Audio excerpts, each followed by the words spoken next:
Hi guys, scenthound coming to you today with a brand new 2022 launch Terre de Hermes flanker givree. Okay, I'm learning lots of French and I'm messing up my pronunciation more and more. Hopefully over the years I will eventually start talking French, right? So I guess that's kind of a side effect of being a perfume aficionado. You get to learn languages, I guess, especially the French language. So givree. Eu means water and givree means frosted water. So I think they're implying some kind of coolness here, which I don't get so much of coolness, but it's not all bad news with this perfume. You can get this 100 mils for about 130 $140, of course, depending on your jurisdiction, discounts and whatnot. Usually Hermes don't give much discount, but that's the ballpark of the price. Okay, kind of a upper end designer price range there, right there. Now this new launch actually wasn't so much a new effort, but it sort of had to be brought into being due to the previous one, Tray Fresh, Terre de Hermes Tray Fresh flanker being discontinued, apparently due to one of the components, linalool, I believe it's called, which is quite an allergen, and therefore the regulator of the perfume industry decided that it shall not be used. So rather than taking it in a negative way, whereby they have to stop Tray Fresh. Again, I'm fresh means fresh, right? So that's another French word right there. Tray means very, so very fresh, the old one. Okay, it's not so fresh anymore because it's gone, guys. It's gone, and you might find some in the stock left in the international market. So for obsessive compulsive collectors, please grab them while you can. It's no more. I think I might have smelled it way back, but at that part of my fragrance journey, I wasn't so into it. Of course, I loved Terre de Hermes, the Eau de Toilette, and I've always felt that I don't know, this is my memory or what, or maybe I smell someone well off wearing it when I was young or something like that. Although it used lots of wood blend, I don't get vibes of like a carpenter or some kind of a woodworksman or a lumberjack who might be more of a, what you might call a peasant style of peasant feel, but it's more of a luxurious high class, maybe a I don't know, high gloss wood in a Rolls Royce, or a very expensive wooden classical music instrument, that kind of a feel. It gave me very good vibes, dirty orange followed by those wooden blends. So Terre de Hermes got the wooden blend very nicely.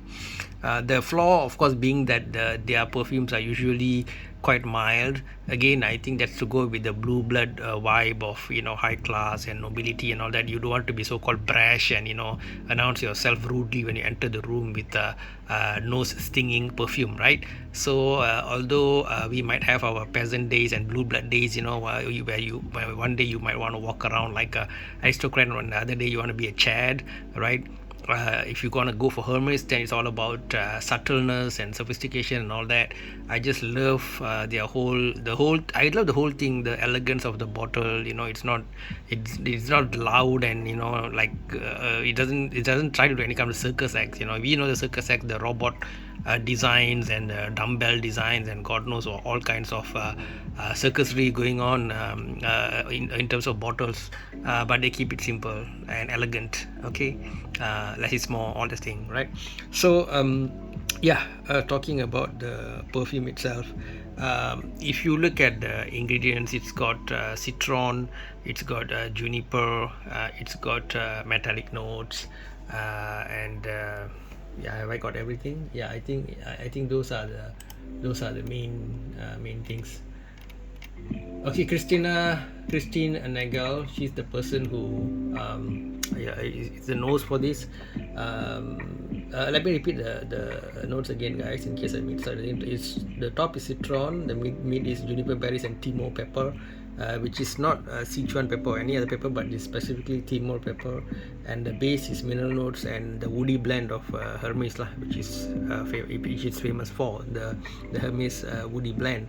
And I also think it's a good flanker because it's a correct term, flanker.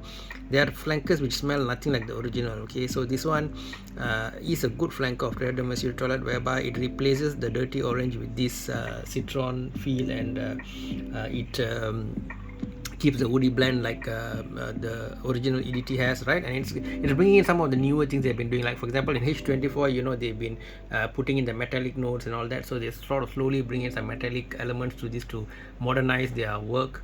It's fine, it's okay. And so basically, when I smell this, I'm saying like, wow, fresh is the word I use.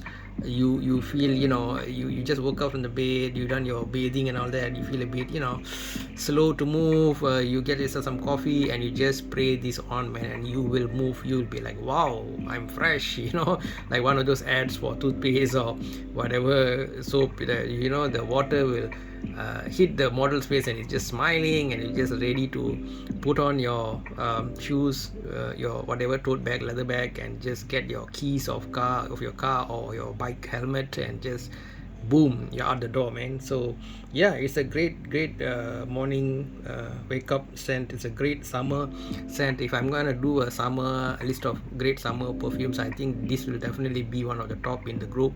I should do a comparo with Issey Miyake Liao Daisy, the original, the 90s predecessor of Armani Acqua di Giu, which was a yuzu bomb. It's another citrusy type of perfume, but I think this does it better than but I have to compare. I have to put one on my left hand and one on my right hand and really test it out, but I will do that soon, let's hope. Okay. And now I mean, regarding learning French again, guys, I'm hearing something about when you say lemon in English, in French they call it citron. I don't know if those who are into French, maybe you can correct me. And when we say citron in English, in French they call it cedrat, like, you know, Mancera, cedrat boise. So I'm not sure, it's kind of confusing to me. Where is it? Yes, cedrat boise, there, right there. Okay, so yeah, I got to figure out my French, really. So anyway, so whether it's good or not, you want to come to the point, right? All the rambling, yeah, it's good. With the same flaws that I see in Hermes, the projection, the longevity is always a bit of an issue. So it might be a good idea for you to carry some small bottle or a small decant or whatever with you, and just, you know, just before you enter the office or what, just spray once or twice, just for that light, you know, light sophisticated feel that Hermes wants to go for, and you are good to go. Okay, that's what I feel about it. And yeah, later I'll just talk about this versus H24 and whatnot. I'll do a comparison video on that. So, but on its own terms, is it a good buy? Should you go for Terre Hermes? Well, if you work in, you know, sophisticated high-end places, right? Sometimes you work where you deal with rich people, well-off people, or sophisticated people who don't enjoy nonsense, or who don't enjoy too much creativity. Let's say, you know, you want to rock some kind of perfumes that are loud and a bit of you know, a mess of things. It might be a bit too much, right? So this is just subtle, a few notes, you know, underplaying it. So in those environments, this would do well. I don't see this as a nighttime fragrance. I see this as a daytime fragrance, summer and so on. Price wise, you know, it's Hermes, so you get that kind of price. That's not surprising. The biggest disappointment for me is I would have given this a 4 out of 5, but due to the lack of projection and longevity, you know, like I showed you the Mancera just now, it's got a great projection and longevity, and it's also cool in the sense that Mancera, when you smell, you'll get all the fruitiness of it, but when people smell, they'll get more of the woody elements of it, and so that makes it really pleasant actually for everybody concerned. So Terre Hermes might have to work a bit more on the projection and longevity, so I'll give it a 3.5 out of 5, guys. Terre Hermes givree new launch. I might get a proper bottle of this and whatnot. Yeah, maybe the whole set of Terre Hermes, you know, this is like, for me, this is like, you know, yeah, if I'm not a perfume collector, this would be, if I, let's say if I'm just a guy who just buys, let's say, you know, one perfume or what, one perfume, or maybe one perfume a year, something like that, or 6 months, I would just go for Terre Hermes and its flankers, right? It's as simple as that. Of course, among the flankers, there are some you like more and less, like the vetiver versus, for example, Terre Fresh, or even this givree. But all in all, it's just refined stuff, man. Refined stuff. That's what Hermes is all about to me. Okay, I've talked, I think, quite a long while. So the summary is that 3.5 out of 5. Great citrus, woody perfume. Lovely for the summer, sophisticated, classy.